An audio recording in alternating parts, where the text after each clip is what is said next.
के परिवार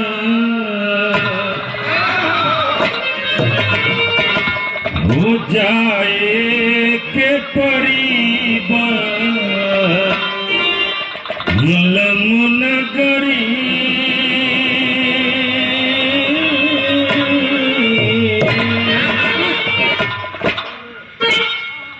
हो जाए के परिवार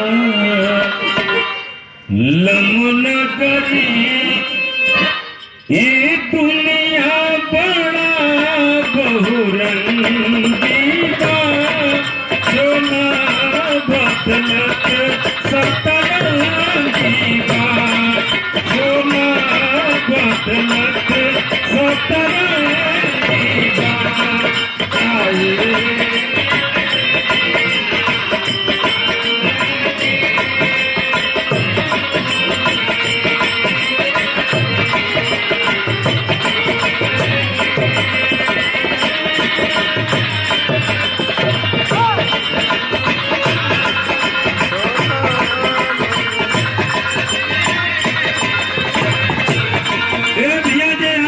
अमीर होखे गरीब होखे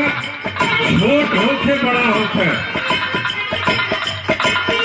धर्म के बांट देवल गई जात के बांट देवल गई लेकिन कोनो जाति धर्म के होखे जे आइल बा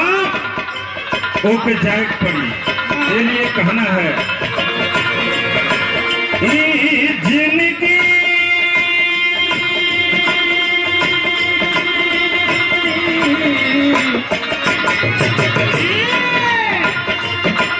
जिंदगी के पानी है उतर जाई बालू के भीत हो भर जाई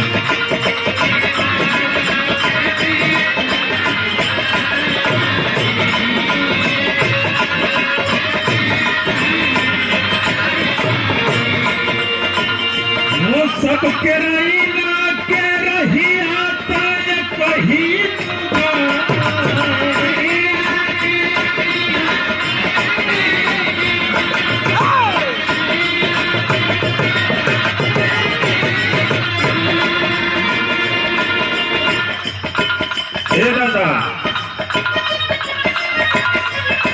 तरह खेलकर कस्टमर चाट भगा देंगे वो सबके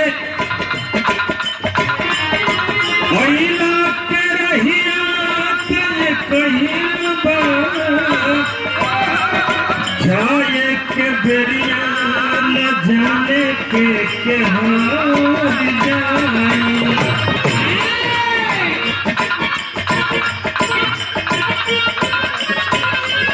कहना है वो सब मान खजाना लुटावेला सब मान खजाना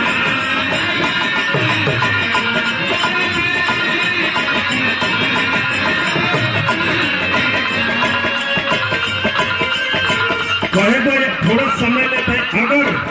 कोठरी भर धान होकर रुपया होकर पैसा होकर लेकिन अगर दिल का अमीर ना हो तो अमीर का कोनो मतलब ना है इसलिए कहना है वो सब मान खजाना लुटावेला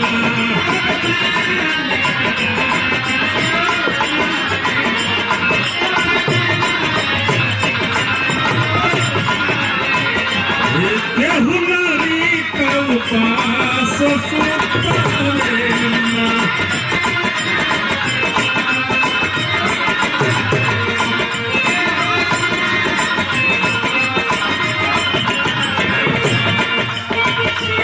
ये कहीं माई के वो ये कहीं माई के सब जमना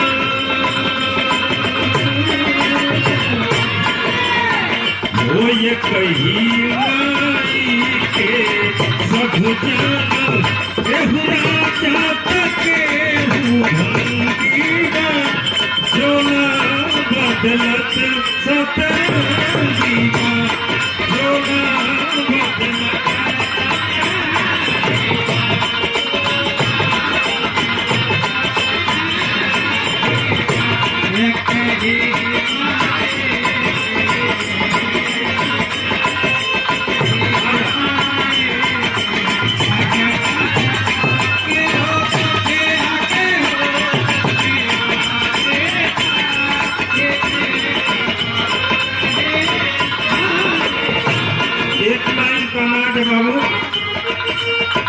वो सब जमाना पे खुशियाँ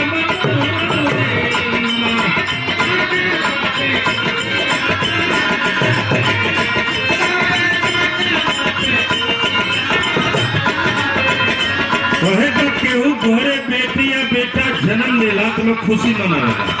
लड़का होला ज्यादा खुशी मनावेला, लेकिन लड़की होले तब कर पटदार घर द्वार नाथ बात के मुंह लटक जाना। लेकिन सच्चाई ये है कि ईश्वर ने ऐसा व्यवस्था बनाया है जेकर 7 लड़की हुई है वहू का शादी ब्याह होला और बढ़िया परिवार मिलेगा। कहने का कि अगर लड़का जन्म लेला तब विकास का मात्र एक दरवाजा खुलता है, जिस घर में बेटी जन्म लेती है तो विकास का सैकड़ों दरवाजा खुलता है। इसलिए कहना है, क्या कहना है, सब जमाना खुशियाँ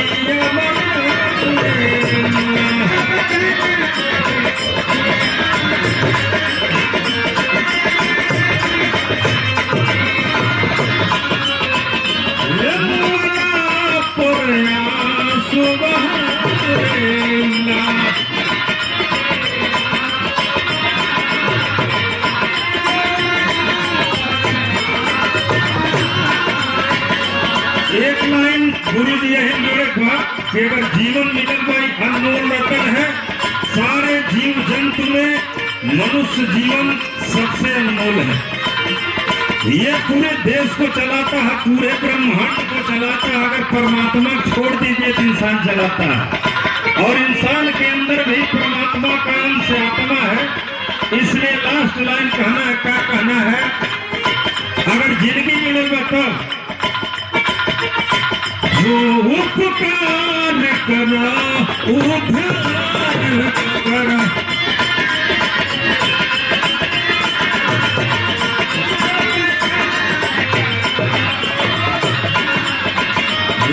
बुहारी दर्शन के दीवाने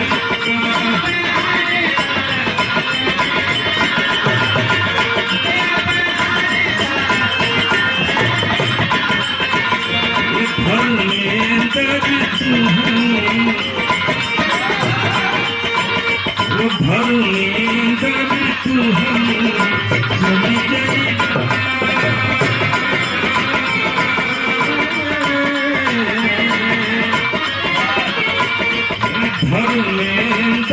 तू